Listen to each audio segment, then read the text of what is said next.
Good morning and welcome back to our Training Institute, our live streaming session.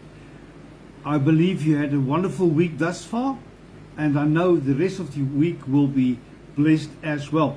This morning I want to talk to you about mentorship and specifically on mentees. On what are we supposed to teach our mentees? There are so many courses out there and programs that are available, but I want to focus on a few things that I believe are some of the most important aspects on leadership and what we need to teach our mentees. In our own ministry, we sit with people one-on-one once a week for an hour and a half at a time, and we work through a process of various things. We have basic principles that we go through, spiritual principles, and then through this we determine the person's calling and destiny, where they want to be, and how we can get them to that place of development.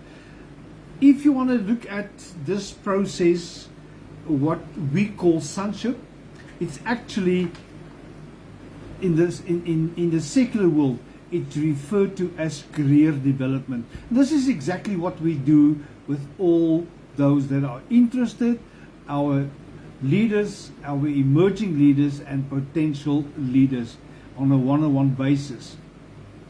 And today, we've been doing this for the past 12 to 15 years in a constant way. And through this, we have raised numerous leaders, equipped various pastors for ministry, and restored just as many pastors back into ministry.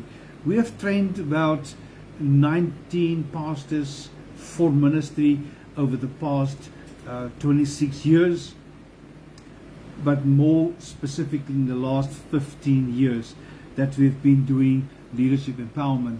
And I want to share with you some secrets today on what to do and what to train mentees in to prepare them to become effective leaders in the future. Mentorship is not about the transfer of information. That is very, very important. Mentorship is about shaping their thinking, their behavior, and their decision-making abilities. So often we are focusing on skills, and I've been talking about this last week and the previous time we have discussed this, is that we employ people for based upon their skills. And I know skills are important, but skills open up the door for you. It makes you get hired. But it's who you are that helps you and helps the mentee to remain hired, to remain employed. So these following principles will determine whether these mentees will last, whether they will grow, and eventually leading others. So today's focus is not on titles, positions, or success stories. It's about the inner foundation that strong leaders are built in. These are the principles. And the number one principle, not necessarily order of importance, but the first principle is self-leadership comes before leading others. You cannot lead somebody to a place if you have never been there before. This is what leading means. I walk and others follow. Otherwise we are pushing them and we don't even know what is happening, what the road looks like in the future. So before someone leads people, projects or organizations, they must lead themselves first. So self-leadership includes managing your time, your priorities, how to control your emotional reactions, following through on commitments, and making a disciplined choice when no one is watching you. So many leaders fail not because of the failure of skills, but they fail because they lack self-leadership. We have to work on these things, teaching these principles. If you cannot arrive on time, you cannot be trusted to influence others. If you're emotional, unstable, or in other words, if you cannot control your emotions, pressure shall expose you. If you need to be motivated constantly, you are not ready for responsibility. And I want to share a few questions you must ask people. Ask mentees. Ask them, how do you structure your day? What habits are helping you or sabotaging you? And where do you avoid responsibilities? So leadership starts with personal discipline. I can show you my diary. I am structured and disciplined on these things. And these are the principles I invest and instill in my mentee's life. Do not procrastinate, because procrastination leads to self-destruction. I have a whole course that I can teach this. And I do this. So what I'm sharing with you today is just an appetizer on this training. It's about a 3 full day course with discussions, with interaction, with group discussions. If you're interested, listen to this and contact me afterwards. The second thing, character will outlast your talent and your skills. Normally talent gets our attention, but character opens up opportunities for you. People watch how you speak when you are frustrated. Remember this. They watch you when you are frustrated. How you act when you think nobody is seeing you. How you treat those who can do nothing for you. This is a difficult one. And how you respond when you are wrong. As a leader, we're not always right. There are times that you are wrong. And how you act when you are wrong is of vital importance. A talented person with poor character becomes a liability to your team. Always remember this. Skills can be developed in the process, but trust is fragile. Cherish trust. Shortcuts will always cost you more on the long run. Don't get people into positions just because there's a vacancy, because that person will cause a lot of frustration in your life and bring disunity in your team. Do not cut corners. A reputation is built quietly. I like this statement. A reputation is built quietly, but it is lost loudly. Nobody sees as you build your reputation, but everybody will see when you lose it. So what must we do then? Challenge your mentees to evaluate the following questions. When you ask them the following questions, where do I compromise? Just this once. Where do I compromise? Do my actions match my words? People listen more to what you're not saying but doing than what you are saying and not doing.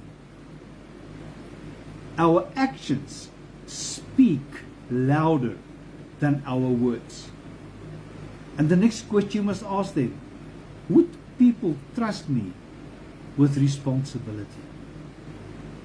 So, who you are eventually will outweigh what you can do. Let me repeat that statement. Who you are now will outweigh what you can do. Never forget this. Third thing, we're nearly done. Accountability is a growth tool, not a punishment. It's not control. Strong leaders don't avoid accountability. They actually invite accountability. Accountability means owning the outcomes, not blaming others, receiving feedback without any excuses and justification,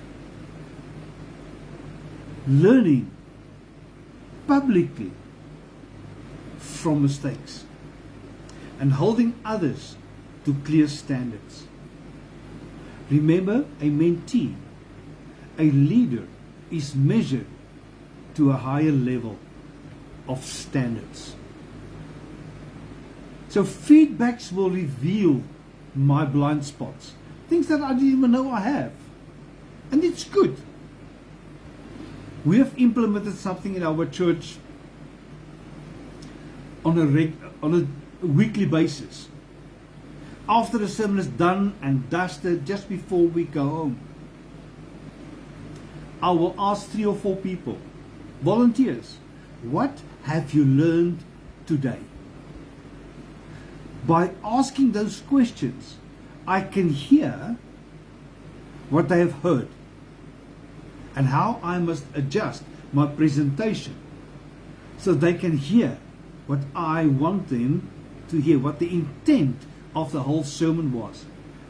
And initially it was difficult because it's not a natural tendency, not something you see in the church in general.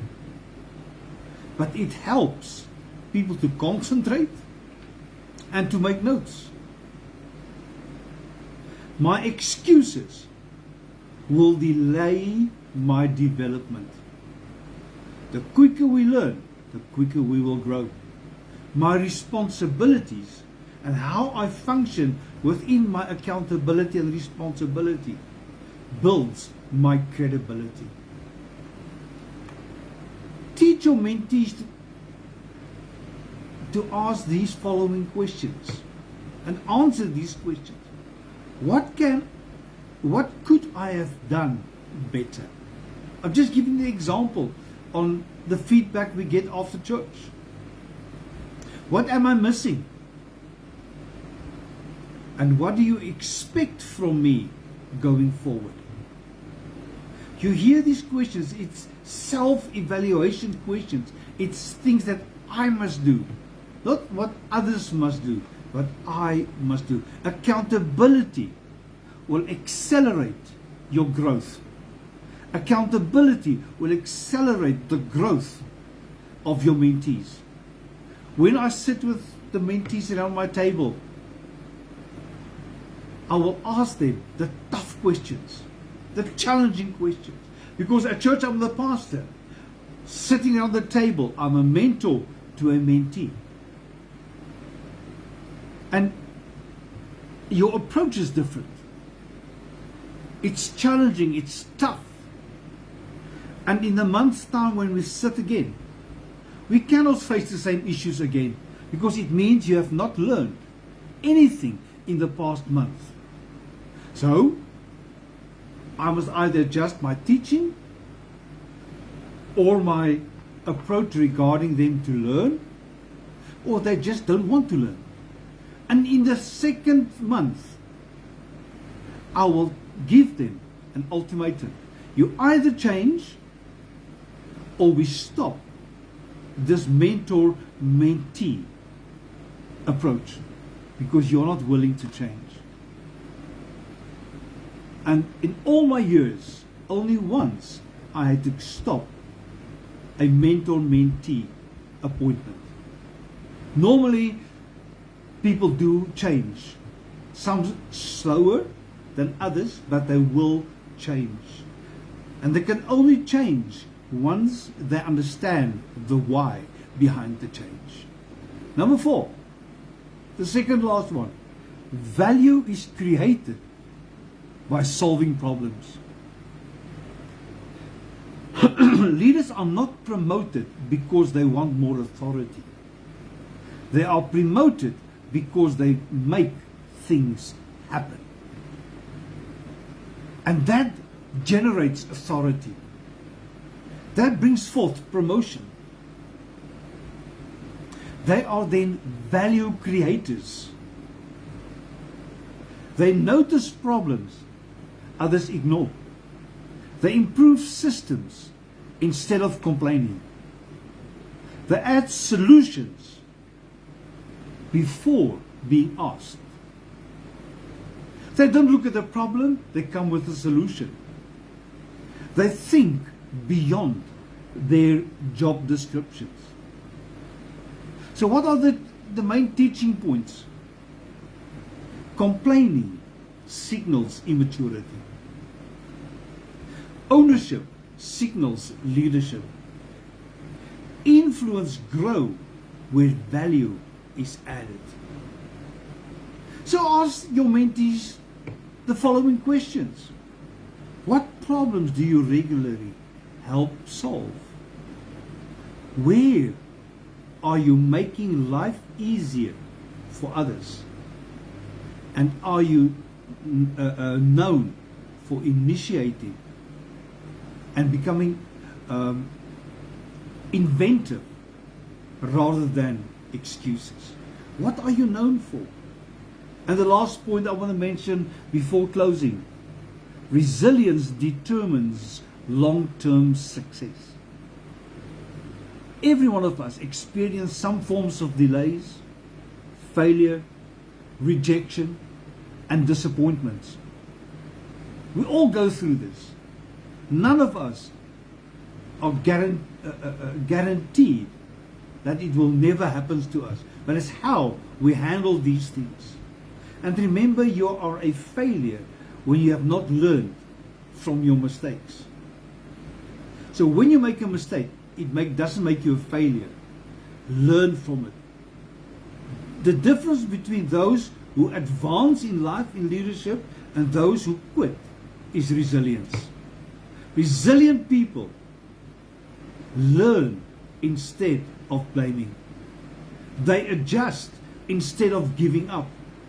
They stay consistent when the results are slow.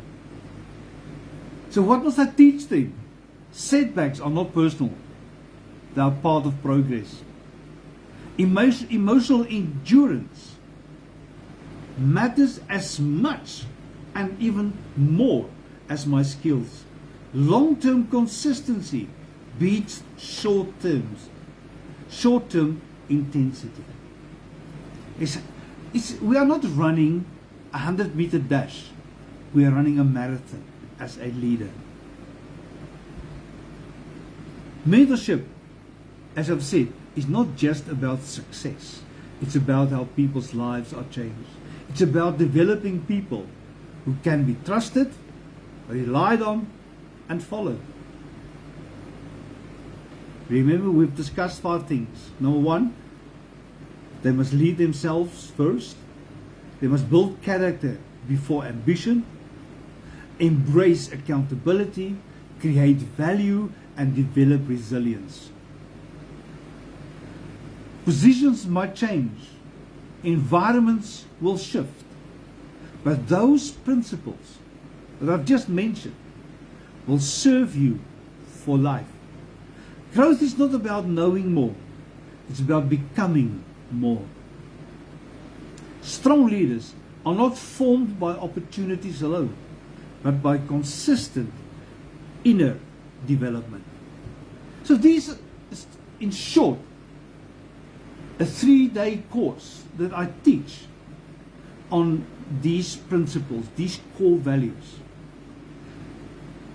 And you are more than welcome to share this with your mentees.